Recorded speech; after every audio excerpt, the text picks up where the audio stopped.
YouTube, today we're going to go over the Water Bubble Kyogre team that I used for back-to-back battles. Let's get started and roll the episode.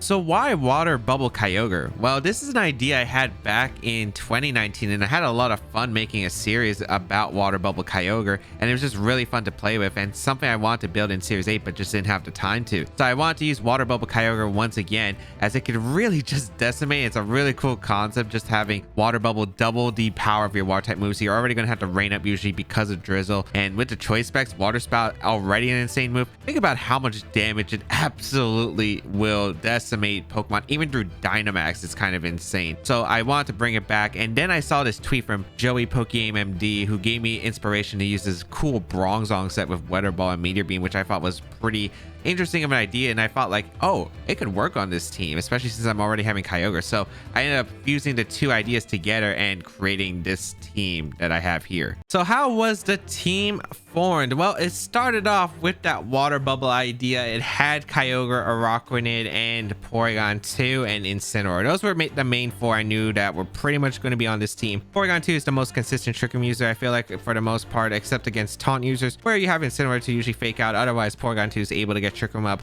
most of the time. So having that four combination, Araquanid of course for the water bubble strategy, and of course you need Kyogre to set up the water bubble is really nice. Then I saw this tweet from Joey Pokeaim MD who had a Bronzong set that was really heat. Of course I did change it with the VGC alterations, but overall felt it was a pretty cool set. Offensive Bronzong, it works well with Kyogre. Bronzong Kyogre has been a great pairing. It was really good in 2016 of course, and was still decent back in the 2019 format. So I felt like, you know what, I'm going to give a new spin to Bronzong plus Kyogre in this format and have a lot of fun with it. And that is the main reason why. I thought Meteor Beam was really cool. I felt Weather Ball was really cool. Helps against like Torkoal. It helps against the Charizard. It's switching to Venu and basically wall it. I felt like it was a really cool idea. So wanted to add Bronzong to the team. And then last Pokemon, I knew I was struggling against Darker Shifu. Darker Shifu was really concerning to the team. It was probably the main way that Trick Room was really hard to stop. So I felt like I needed someone to help against Darker Shifu, and Electric Terrain I felt like for Amoonguss, because Amoonguss just is so annoying with the Trick Room, the Spore. It's really difficult to stop. So having that Electric Surge I felt like could stop the Spore, and that was why I decided to add Tapu Koko to the team to round out the 6. All right, let's go over the items, the movesets, and the EV spreads of the team. We have the Power of Bronzong with the Levitate ability with Meteor Beam, Flash Cannon, Weather Ball, and Body Press. This set was inspired by a tweet made by Pokeaim MD, and it was a really cool Bronzong set when I saw it, and I was like, I could use this on like a Water Bubble Kyogre team since I need a Dynamax Pokemon. Since my Kyogre is choice specs, I don't plan to Dynamax it most of the time. Why not try out this awesome Bronzong set, which could really complement Kyogre in a fashion? So I ended up bringing this Bronzong set. I thought it was really cool. The original team had Heat Proof on the team with Expanding Force over the Flash Cannon, and had Trick Room. Now I already knew I was going to use Porygon2 as a dedicated Trick Room because it's usually able to get Trick Room up against most of the format. So I did like having more offensive capabilities, and I felt like if I was adding the Flash Cannon, which is for the Steel Spike, which is better I think for getting the physical defense boost against Zacian, hitting stuff like Xerneas, I felt like was really nice. So you know what, maybe use Body Press and take advantage of the defense boost that I could potentially be getting. So that's why I ended up adding the Flash Cannon and Body Press. I think looking back at it, I would probably prefer having a Psychic type move, probably not Expanding Force, mainly just because of the fact I'll still probably keep Levitate. It synergizes well with Kyogre, already weakening the fire type moves. I'd rather have Levitate anyway, but I would still like a Psychic move, maybe for Venusaur, because Venusaur was actually still a pain to handle, since my best way to handle Venusaur is usually Incineroar, Flare Blitz, or Eerie Impulse slowing it down. But damage wise, it wasn't really easy, especially if it was going for Max Quake against a partner. So I feel like I would probably still change it to Psychic type move over Body Press. Body Press was just not doing much damage since I wasn't investing to physical defense, and I wouldn't always click Steel Spike. So that would be the only change I'd be having on the Bronzong set. But the EV spread is very simple: max HP, max special attack with 4 defense, Quiet Nature, and this is just to do as much damage as I can with the Power Herb boost with the Meteor Beam and dish out a lot of damage. And yeah, that was basically what the Bronzong was meant to accomplish overall. So it was a really fun set to try out. I was actually very surprised how well it did against like stuff like Torkoal, against Charizard, against Venusaur, which was really hard for it to touch Bronzong without a Weather Ball, I guess. But I do have Kyogre to help protect the Bronzong. So overall, really fun Bronzong set to try out, and Bronzong Kyogre was a big favorite of mine back in 2016, and trying out a new spin on it was just really fun to use. Next Pokemon, we have Kyogre with the choice specs Drizzle for the ability Water Spout, Eerie Impulse, Scald, and Thunder. I knew I was going to be using choice specs Kyogre. I really want to bring it back with the Water Bubble. I ended up having 3 attacks with the Water Bubble. 3 water type attacks is just fantastic. Just being able to bypass Wide Guard. Eerie Impulse is still a spread move with Water Bubble if I am weakened, so I can't use Water Spout. And Scald to bypass the Wide Guard. And Thunder was just for those really annoying bulky waters that, you know, if I'm not able to set up the water bubble situation, I have a way to hit them with Thunder at least. So the EV spread's pretty simple. 236 HP, 252 special attack, 20 defense with a quiet nature. You do want to capitalize as much as possible, trying to get the maximum amount of damage from Kyogre, especially with the water bubble, trying to get through all those KOs with Dynamax. That's why you have max special attack. The 236 versus 252 on HP, I felt like the calc didn't really change at all, so I might as well just put into defense anyway. It might help it against Rillaboom in some sort of situation, which is definitely possible. And yeah, it just ends up being a better calc. And overall, this Kyogre is really fun. Of course, even without the water bubble, it still does massive damage, but with water bubble, oh boy, it can just clean up teams if the opponent does not have an answer. The only thing I would probably consider on this team, if you were trying to make it more competitively viable, is Choice Specs is really fun. Don't get me wrong, Choice Specs is really fun, but Mystic Water might be a more optimal decision just because of the fact that with Dynamax on Kyogre, if you do decide to Dynamax the Kyogre ever, you're not going to be able to get the choice specs boost, so you aren't getting as much utility as you can with like Mystic Water if you do Dynamax Kyogre quite frequently. Then having the Mystic Water would help boost up the water type moves instead, while choice specs is really powerful outside if you don't decide to Dynamax, and that was kind of the initial plan. Mystic Water might still be a viable replacement because it does help out through Dynamax, but choice specs was just really fun, and it is the thing that I originally used and want to bring back in respect, so that's why I use this choice specs Kyogre set. But Mystic Water can definitely be a good replacement. Next up, we got Tapu Koko with the Focus Sash, Electric Surge for the ability with Volt Switch, Dazzling Gleam, Rain Dance, and Reflect. Now I was trying to figure out what I really wanted on the team, and this was actually the last Pokemon added. This Pokemon was pretty good for what it did. It was mainly for a darker Shifu answer, which gave me some complications, and I felt like Sleep Powder stuff, especially with like a Moongus Spore and Venusaur, were a little bit annoying. So pretty much all the roles accomplished were created by Tapu Koko, and I felt like it did pretty well for what I needed to do. Having the Focus Sash just allows it to live a attack from like Calyrex if it's like the Calyrex or Shifu lead, which I was really scared of. If they do lead Calyrex or Shifu, get like a Max Phantasm off into Koko, knock it out, and then close combat the Porygon2, so that's what this Koko's designed for. I have Volt Switch, Dazzling Gleam, Rain Dance, and Reflect. So Volt Switch because I usually do more positioning than I do with like actual attacking with Tapu Koko. The Dazzling Gleam for the Urshifu. Rain Dance just helps against like Charizard matchups if they lead like Charizard and try to hard switch into Torkoal and try to get like a Wildfire KO on P2. I'm gonna Rain Dance in front of them and deny that. And then Reflect was mainly just specifically for that situation with Calyrex and Urshifu, as I mentioned before, depending on the Urshifu set. Now, if I know the item on the Urshifu ahead of time, then yes, I can usually go for a Gleam if it's Choice Banded. But if it's Sash, I'd probably want to click Reflect. And that's why I have the Reflect option. It is for the Urshifu, and I feel like it is a good option just to prevent that certain scenario. I wasn't sure how common it would be that I'd be facing it, but I didn't want to lose to that, so I felt like having Reflect was the best option, especially since I don't feel like I'll be protecting Tapu Koko. I'll usually just be trying to set up the hard trick room right away and going for the big damage with Kyogre and or Bronzong. So the EV spread, since I'm running a Focus Sash, just go into special attack and speed. There's no really reason not to. I run Timid for max speed. I could run Modest, as it really doesn't change anything, I think, overall, but I just end up going Timid. I think it's very comfortable, and I think having the random speed ties, maybe against like Crobat if it has Taunt, could be like maybe useful with the Volt Switch.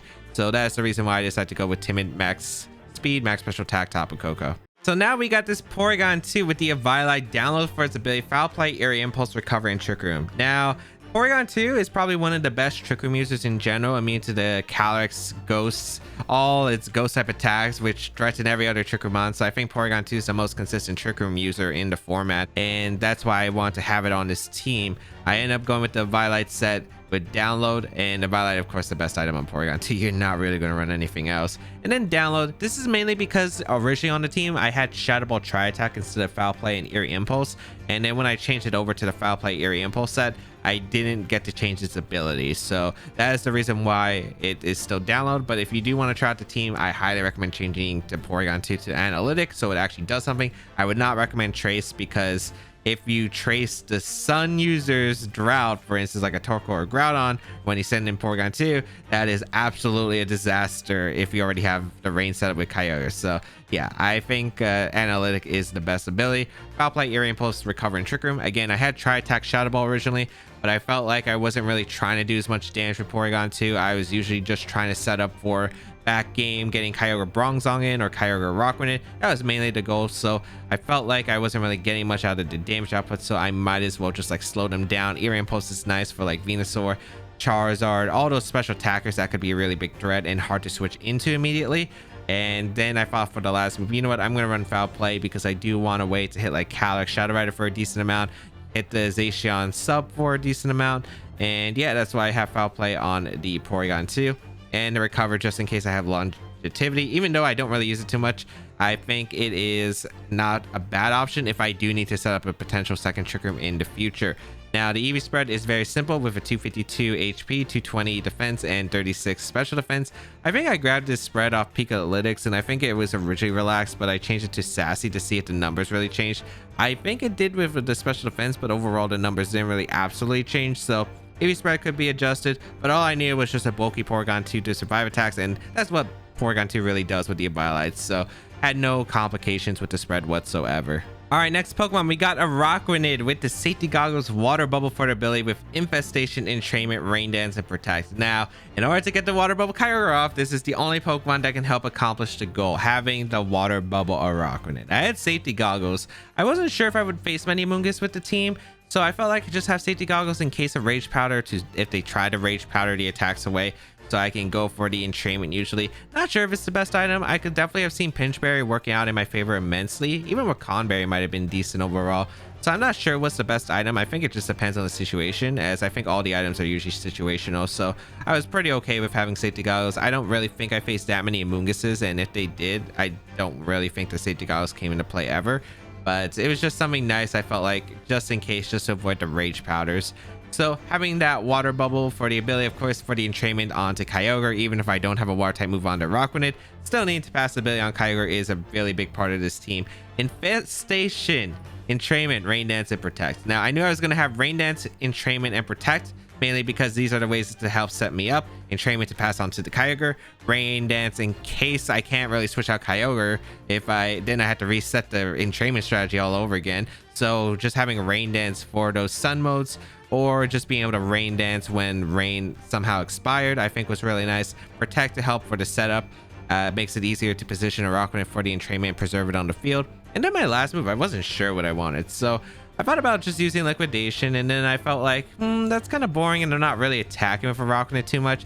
So was there any utility that I could really use Araquanid for? And when I was searching, I was like, oh, Infestation. And I thought, okay, what if I trap some of the Pokemon in, and then when I can finally get Kyogre in and they can't really switch in or switch out to like their Sun users, for instance. And I felt, ooh, wait, this could be pretty fun. So that's why I ended up having Infestation on the Araquanid. I'm not sure like how good it would be. It was just something I thought like, ooh, maybe it could be good in theory. So I wanted to test it. Wasn't sure what I was going to use anyway. And I'm like, you know what? I might as well just use it. So I don't know if Liquidation would have really been better. I don't think it really changed many of the games I would have played. Infestation didn't really come into play either. But I felt like in theory it could have if I played it smarter. But yeah, that was basically the Araquanid set. I go with a bulky Araquanid. I didn't know what EV spread I really want to accomplish on this thing. All I know is it has a massive special defense stat, not as great defense stat and HP stats, so I knew I wanted to invest all into HP.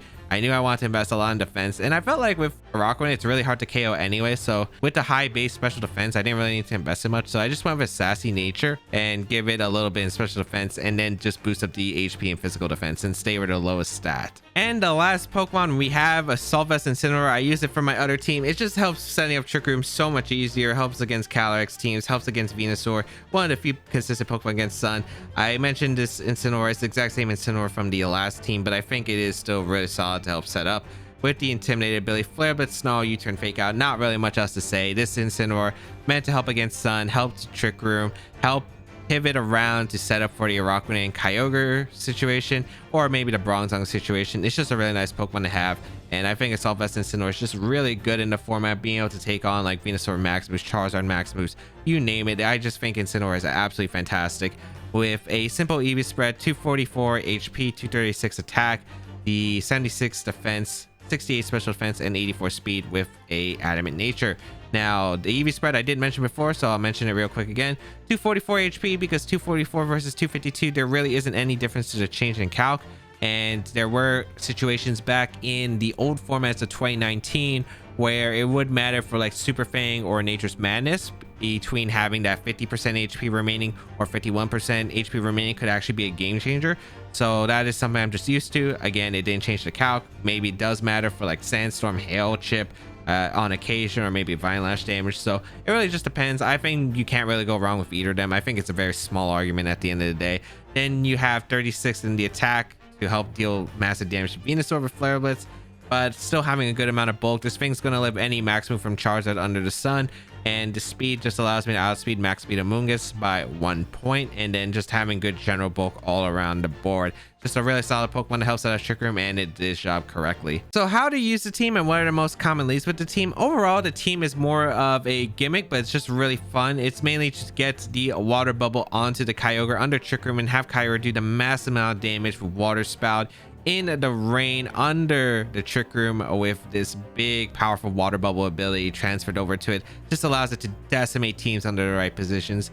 Otherwise, usually Bronzong would be able to be the main powerhouse with the Meteor Beam. Next to Specs Kyogre, really hard to stop actually, and can do a good amount of damage. So mainly you're just trying to sweep under Trick Room with like the Kyogre and Bronzong. You're usually trying to find a position to set up Trick Room and weaken those Pokemon in the game overall. So the most common leads I'd say with the team, I'd say Porygon2 Incineroar is probably the most common lead because of the fact that it is probably one of the best ways to set up Trick Room with the Fake Out, just Trick Room. Of course, you do have to watch out for a lot of the Dynamax Mind games, which is a concern, but overall, you should be able to get a Trick Room up most of the time, assuming you get the right read, and then set up for the Araquanid Kyogre or Bronzong in the back. I'd say the next common lead would probably be Incineroar top of Coco. I really like this lead against a lot of the Sun teams because you can Volt Switch out, you can Rain Dance, bring the Electric Terrain to set up for the Trick Room so Porygon2 doesn't take a Sleep Powder from Venusaur. I think is really solid, and that's the main reason why I really like the top of Coco Incineroar lead. It's really solid for those Amoongus's or Venusaurs that try to Sleep Powder you. It's also really good against Sun, so I really do like that option as well. And then I'd say otherwise you'd probably go Kyogre and Incineroar. If you do need to open up the doors for just for offense, I think Kyogre and Incineroar is really good for it. And then the other niche leads would probably be Tapu Koko plus Porygon2. You could Volt Switch into Incineroar and try to trigger him up if you just need to lead the Electric Terrain immediately. And then I'd say maybe Bronzong plus Incineroar or Bronzong plus Porygon2 if Bronzong's like really good against the team and you just want to set up immediately. But that's definitely more of a niche lead. But I would say those are the most common leads with the team I would use.